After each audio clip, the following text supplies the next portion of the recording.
1, 2, 3. So now there was fire in their hearts because they didn't catch them. And no more came. The last one now, jumping as he came, they cut him off in their net. They caught the rat. And then they grabbed him and squeezed him behind the head. They tried to choke him. They burned his tail over a fire. Ever since the rat's tail got caught, there's been no hair on his tail, and his eyes have been the way they are since the boys tried to choke him, Hunapoo and Xbalanque. I will not die by your hand. Gardening is not your job, but there is something that is, said the rat. Where is what where is what is ours? Go ahead and name it, the boys told the rat. Will you let me go then? My word is in my belly, and after I name it for you, you'll give me my morsel of food, said the rat. We'll give you your food, so name it, he was told.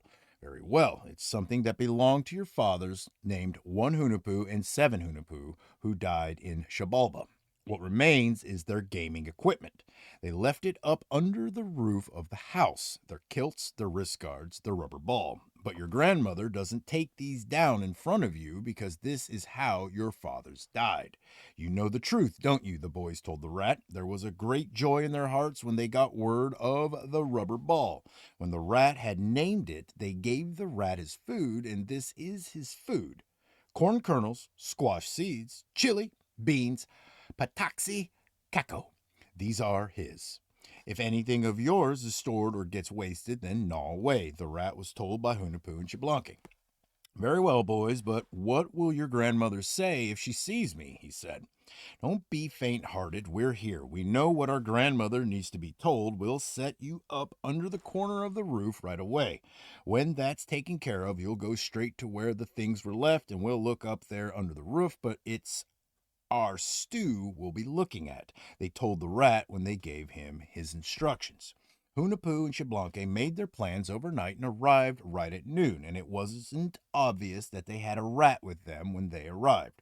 One of them went right inside the house when he reached it, while the other went to the corner of the house, quickly setting up the rat. And then they asked their grandmother for their meal. Just grind something for our stew. We want chili sauce, our dear grandmother, they said. After that, she ground chili for their stew. A bowl of broth was set out in front of them, but they were just fooling their grandmother and mother. They had emptied the water jar. We're really parched. Bring us drink, they told their grandmother. Yes, she said. Then she went and they kept on eating. They weren't really hungry. They just put on false appearances.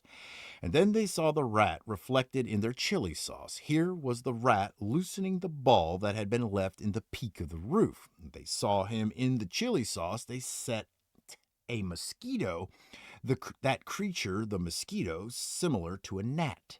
He went to the water, then he punctured the side of the grandmother's jar. The water just gushed out from the side of her jar. She tried, but she could not stop up the side of her jar. What has our grandmother done? We're choking for lack of water. Our parched throats will do us in. They told their mother, then they sent her there.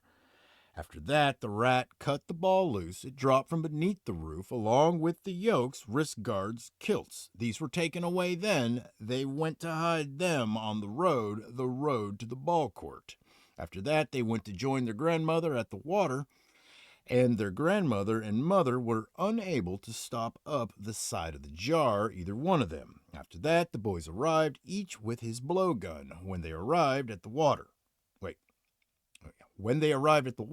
what have you done? We got weary at heart, so we came, they said. Look at the side of my jar. It cannot be stopped, said the grandmother, and they quickly stopped it up. And they came back together, the two of them ahead of their grandmother. In this way, the matter of the rubber ball was arranged. Hold on. Do I want to do one more? Yeah, I'm a glutton for punishment. I have to. This is the hardest book I do for some reason. The words aren't hard. I don't know why, but for some reason I stumbled really hard on this book. So I like to beat the shit out of myself when things like that come up. So we're going to do another chapter. Happy now, they went to play ball at the court. So they played ball at a distance all by themselves. They swept out the court of their fathers. And then it came into the hearing of the lords of Shabalba. Who's begun a game up? Who's begun a game again up there over our heads? Don't they have any shame stomping around this way? Didn't 1 and 7 Hunapoo die trying to magnify themselves in front of us? So you must deliver another summons, they said as before. 1 and 7 death, all the lords. They are hereby summoned, they told their messengers. You are to say on reaching them. They must come, says the lords. We would play ball with them here. In 7 days we'll have a game, says the lords. You will say when you arrive, the messengers were told. And then they came along a wide roadway. The road to the house was the boys', which actually ended at their house, so that the messengers came directly to their grandmother. As for the boys, they were away playing ball when the messengers of Shabalba got there. Truly, they are to come, says the Lord, said the messengers of Shabalba. So then and there the day was specified by the messengers of Shabalba. In 7 days our game will take place. I can't remember how that Shamukin was told there. Very well, they'll go when the day comes, messengers, said the grandmother, and the messengers left. They went back. So now the grandmother's heart was broken. How can I send for my grandchildren? Isn't it really Shabalba just as it was when the messengers came long ago when their fathers went to die? Said the grandmother, sobbing at home by herself. After that, a louse came down where it could be seen, and then she picked it up and put it in her hand, and the louse moved around with fits and starts. My grandchild, perhaps you might like to take my message to go where my grandchildren are at the ball court, the louse was told when he went as a messenger bearer. A messenger has come to your grandmother, you will say. You are to come. In 7 days they are to come, says the messengers of Shabalba. Says your grandmother, you will say, the louse was told. Then he went off, and he went in fits and starts, and sitting in the road was a boy named Tamazul the toad. Where are you going? Said the toad to the louse. My word is contained in my belly. I'm going to 2 boys, said the louse to Tamazul. Very well, but I noticed you're not very fast, the louse was told by the toad. Wouldn't you like me to swallow you? We'll see. I'll run bent over this way. We'll arrive in a hurry. Very well, said the louse to the toad. After that, when he had been united with the toad hopped. He went along now, but he didn't run. After that, the toad met a big snake named Zakoix. Zaquix. Nope. I got to get this right. Not right, but right for me. Zakaz. Zakaz. That's it. Zakaz. Where are you going, Tazmul boy? The toad was asked next by Takaz. I'm a messenger. My word is in my belly, the toad next said to the snake. But I noticed you're not fast. Listen to me, I'll get there in a hurry, said the snake to the toad.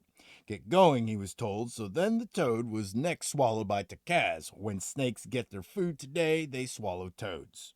So the snake was running as he went when the snake was met from overhead by a laughing falcon, a large bird. The snake was swallowed up by the falcon, and then he arrived above the court. When the hawks get their food, they eat snakes in the mountains. And when the falcon arrived, he alighted on the rim of the ball court. Hunapoo and Shablanque were happy then. They were playing ball when the falcon arrived. So then the falcon cried out, Waku, Waku, said the falcon as he cried. Who's crying out there? Come on, our blowguns, they said, and they shot the falcon, landing their blowgun shot right in his eye.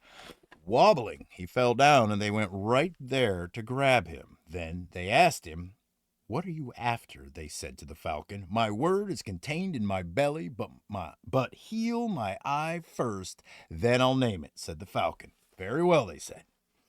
Next they took a bit of rubber off the surface of the ball. Then they put it on the falcon's eye. Blood of sacrifice was their name for it. As soon as he was treated by them, the falcon's vision became good again. So name it, they said to the falcon, and then he vomited a big snake. Speak up, they said next to the snake. Yes, he said next. Then he vomited a toad. What's your errand? Tell it, the toad was told next. My word is contained in my belly, the toad said next, and then he tried to throw up, but there was no vomit. He just sort of drooled. He was trying, but there was no vomit. After that, he had to be kicked by the boys. You trickster, he was told. Then they kicked him in the rear and they crushed the bones of his rear end with their feet. When he tried again, he just sort of spit. And then they pried the toad's mouth open. It was opened by the boys. They searched his mouth, and the louse had simply stuck in the toad's teeth. It was right there in his mouth. He hadn't swallowed it, but had only seemed to swallow. And such was the defeat of the toad. It's not clear what kind of food they gave him, and because he didn't run, he became mere meat for snakes. Tell it, the louse was told next, so then he named his word. Boys, your grandmother says, summon them. A message came for them. From Shabalba comes the messenger of 1 in 7 death. In 7 days, they are to come here. We'll play ball. Their gaming equipment must come along. Rubber ball, yokes, arm guards, kilts. This will make for some excitement here, says the Lords. Is the word that came from them, says your grandmother. So your grandmother says, you must come. Truly your grandmother cries. She calls out to you to come. Isn't it the truth, the boys said in their thoughts when they heard it, when they heard it, they left at once and got to their grandmother, but they went there only to give their grandmother instructions. We're on our way, dear grandmother. We're just giving you instructions. So here's the sign of our word. We'll leave it with you. Each of us will plant an ear of green corn. We'll plant them in the center of our house. When the corn dries up, this will be a sign of our death. Perhaps they died, you'll say, when it dries up and when the sprouting comes. Perhaps they live, you'll say, our dear grandmother and mother.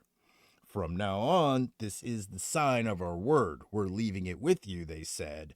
Then they left.